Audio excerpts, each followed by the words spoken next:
देखिए, Warren Buffett ने कहा था कि हमें स्टॉक डाइवर्सिफाइड करने की ज़रूरत तभी होती है, या हम तभी स्टॉक को डाइवर्सिफाई करते हैं जब हम जिस स्टॉक को परचेज किए हैं उसके बारे में मुझे इन्फॉर्मेशन ठीक से नहीं होती है। मतलब हम उसके बिजनेस को ठीक से नहीं जानते हैं, जिन स्टॉक में हमने निवेश किया है, तब हमें स्टॉक डाइवर्सिफाई करने की ज़रूरत है। ठीक है, यदि हम किसी बिजनेस को समझते हैं, किसी बिजनेस को अच्छी तरह से जानते हैं, तो हमें स्टॉक डाइवर्सिफाई करने की ज़रूरत नहीं है। ये बहुत ही सुंदर लाइन कही उन्होंने। तो मेरा भी मानना है कि किसी भी बिजनेस में, किसी भी स्टॉक में निवेश करने से पहले उसके बिजनेस को समझना, उसके बिजनेस को एनालाइज करना बहुत ज़रूरी होता है।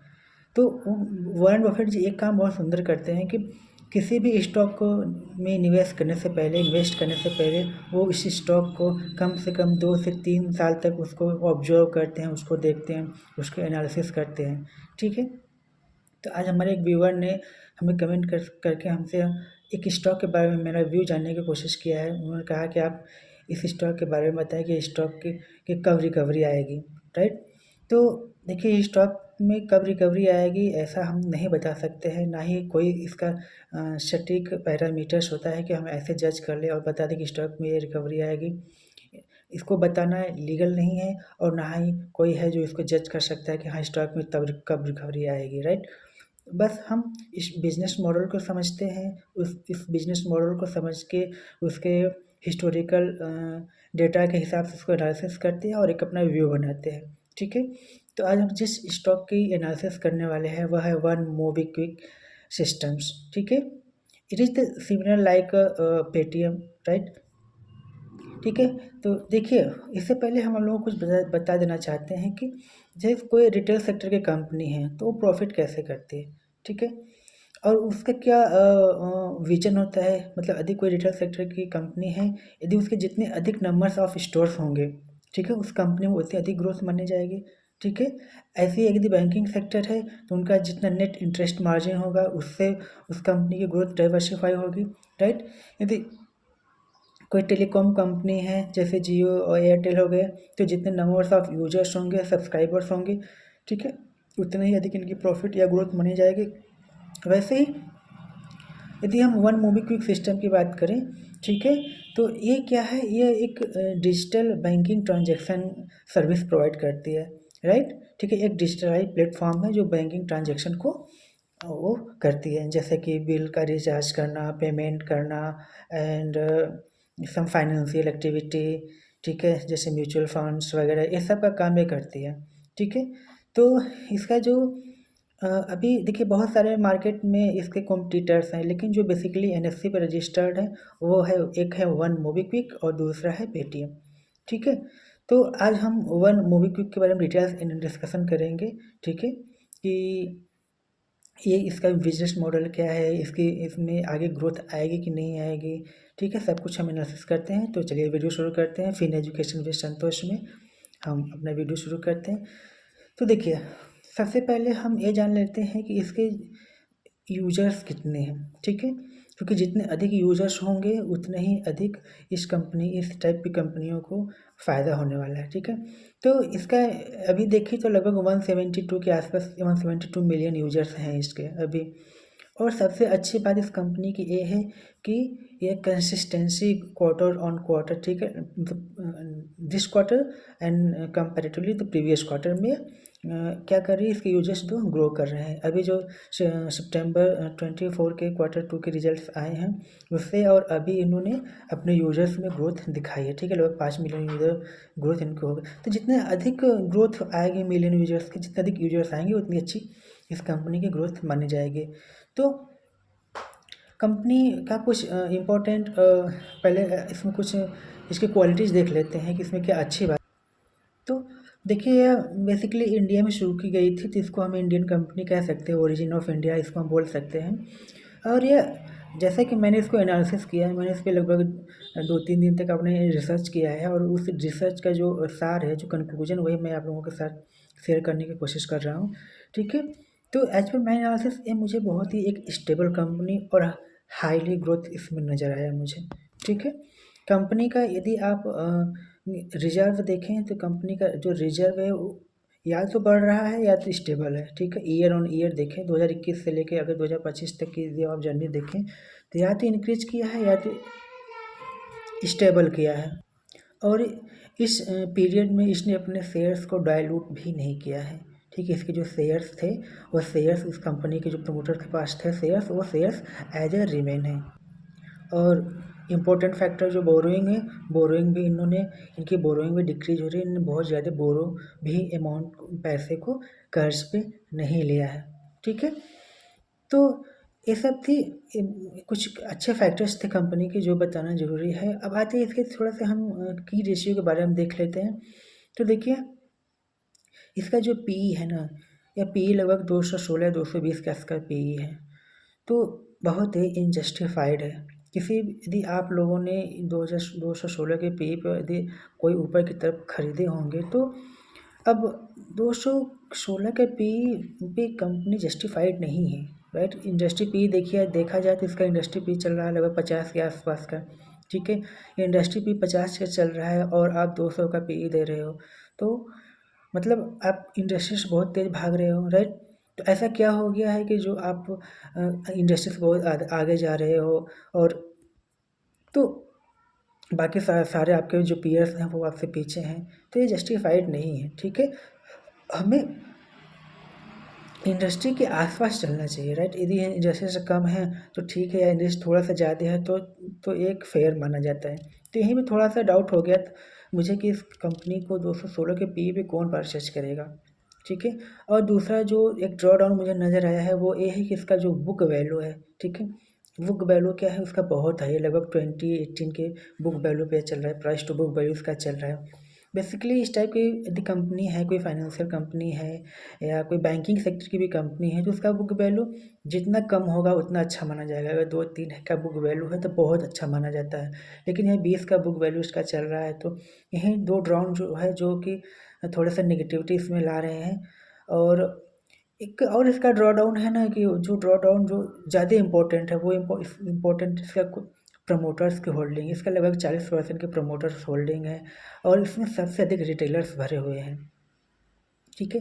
सबसे अधिक रिटेलर्स भरे हुए हैं, लगभग 60% के आसपास आप देखिए तो रिटेलर्स हैं इसमें। तो ये जो 2-3 ड्रॉ डाउन है, यहीं पर थोड़ी सी एक बिजनेस, इसके बिजनेस में हमको कुछ खास दम नहीं दिख रहा था, लेकिन फिर भी ओवरऑल बिजनेस स्टेबल है। और इसमें ग्रोथ अपॉर्चुनिटी बहुत ज़्यादा है। ग्रोथ अपॉर्चुनिटी इसलिए बहुत ज़्यादा है क्योंकि इसका जो सबसे बड़ा कॉम्पिटिटर पेटीएम है।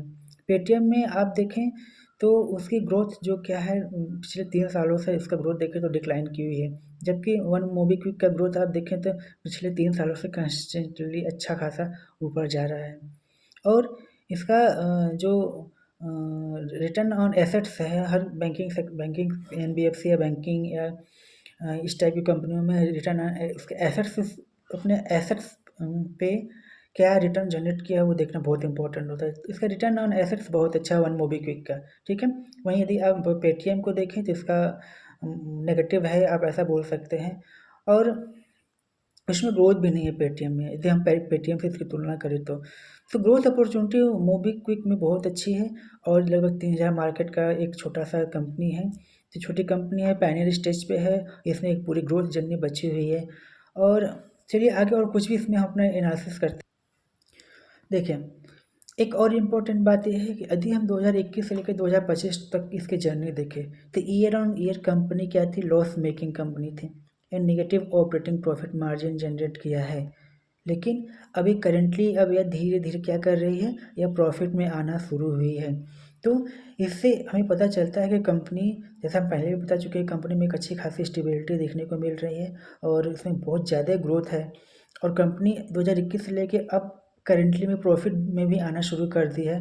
तो यहाँ से हम अपना इस पे थोड़ा सा फोकस कर सकते हैं, ठीक है। अपनी एक एनालिसिस इस पे बना सकते हैं कि क्या हमें अब इस स्टॉक का परचेज करना चाहिए। अब लास्ट में आप लोगों को बताएंगे कि इस पे मेरा क्या व्यू है, मुझे स्टॉक कब परचेज करेंगे या कब परचेज करने की स्टॉक की मेरी एनालिसिस कहती है, ठीक है। वो हम आगे डिस्कशन करेंगे, लेकिन उससे पहले अभी हम कुछ और देख लेते हैं कि कंपनी 2021 से लेके अभी तक प्रॉफिट में क्यों नहीं आ पाई है।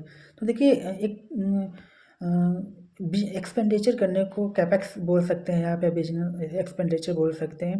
कंपनी ने जितने भी सेल्स जनरेट की है उस सेल्स को जनरेट करने के लिए कंपनी ने एक्सपेंडिचर बहुत किए हैं, राइट।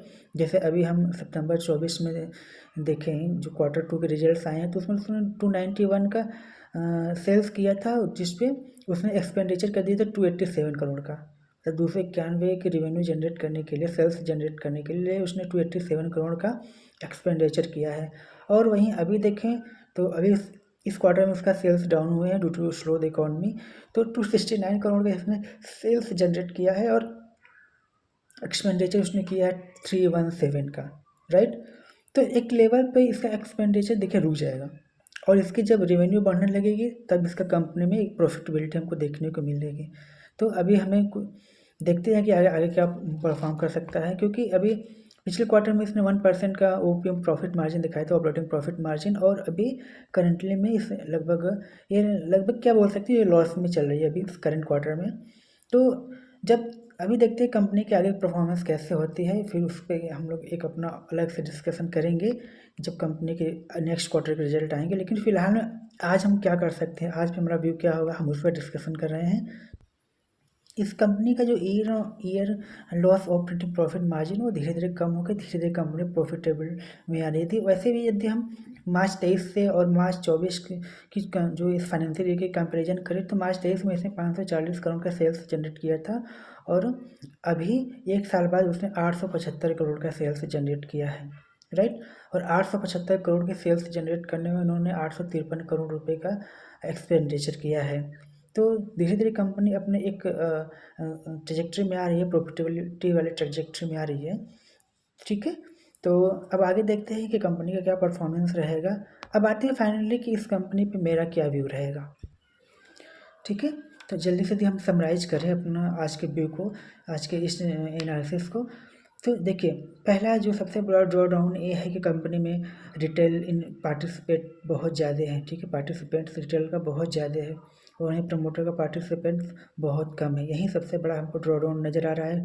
बाकी रही बात पीई की और उसकी बुक वैल्यू की, तो जैसे जैसे इसके प्रॉफिट में इसके अर्निंग्स में ग्रोथ आएगी, प्रॉफिटेबिलिटी में ग्रोथ आएगी, बाकी चीज़ें मैनेज हो जाएंगी। लेकिन रही बात जो खटक रही है वो है इसके प्रमोटर होल्डिंग की, ठीक है। प्रमोटर सिर्फ 40% का प्रमोटर होल्डिंग है। रिटेल में ज़्यादा पार्टिसिपेंट है, रिटेल जिधर जाएंगे कोई नहीं जानता है, यही इसका सबसे बड़ा ड्रॉ डाउन नज़र आया है। और सबसे बड़ी पॉजिटिव थिंकिंग है कि इसका रिजर्व्स बढ़ रहे हैं, स्टेबल हैं, इसके बोरोइंग्स कम हो रही है, ठीक है। और इसमें ग्रोथ बहुत ज़्यादा है। तो इन सब चीज़ों को देखते हुए मैं इस कंक्लूजन पे पहुंचा हूँ कि हमें अभी इस कंपनी को सिर्फ ऑब्जर्व करना है। देखिए, कोई रिकमेंडेशन नहीं है और ना ही आपको इन्फ्लुएंस होने की ज़रूरत है। इस पर मैं सिर्फ अपनी एनालिसिस बता रहा हूँ, इस पास्ट हिस्टोरिकल डेटा देख के, ठीक है, और करंट कंपनी के पोजीशंस देख के मैं सब कुछ एनालिसिस मैं अपना व्यू इस पर शेयर कर रहा हूँ कि यदि मुझे इन्वेस्ट करना होता है तो मैं क्या करता। यहाँ पे मैं कोई किसी रिटर्न की बात नहीं कर रहा हूँ, कितने रिटर्न से मिल जाते हैं आपको, राइट। ये सब डिस्क्लेमर आप लोगों को याद रखना है। देखिए, अभी मेरे हिसाब से इस कंपनी को ऑब्जर्व करना चाहिए। जब तक कंपनी लॉस में है हमें इस पर मैं अपना कोई इस पर व्यू नहीं बनाऊंगा। अभी मैं कंपनी को ऑब्जर्व करूंगा। जब कंपनी कंसिस्टेंटली से 1 साल 2 साल प्रॉफिट जनरेट करना शुरू कर दे, क्वार्टर ऑन क्वार्टर मैं इस पर अपना व्यू बनाता रहूँगा। और जब ईयर ऑन ईयर से कंपनी प्रॉफिटेबिलिटी में आना शुरू कर देगी, क्वार्टर ऑन क्वार्टर ये इंक्रीज करेगी प्रॉफिट इसकी, फिर उस समय हम इस पर एक फिर से एनालिसिस करेंगे, तब एक व्यू बनाएंगे कि अब हमें इस स्टॉक के बारे में क्या करना चाहिए, ठीक है। तो आई होप आप लोगों को कुछ हेल्प मिला हो गया और तो कुछ खास पॉइंट छूटा नहीं इसमें जो हम डिस्कशन करें, सारे डिस्कशन को हमने कवर कर लिए हैं। और आपका इस पे क्या राय है कमेंट में ज़रूर बताइएगा, ठीक है। आपको और कुछ इसमें मुझे जो बताना चाहिए था कि आपने मैं ये पॉइंट पे मैंने डिस्कशन नहीं किया जो इम्पोर्टेंट था, उस पर भी आप अपना कमेंट कर सकते हो, ठीक है। तो ठीक है, आप अपना फीडबैक ज़रूर दीजिएगा, ठीक है।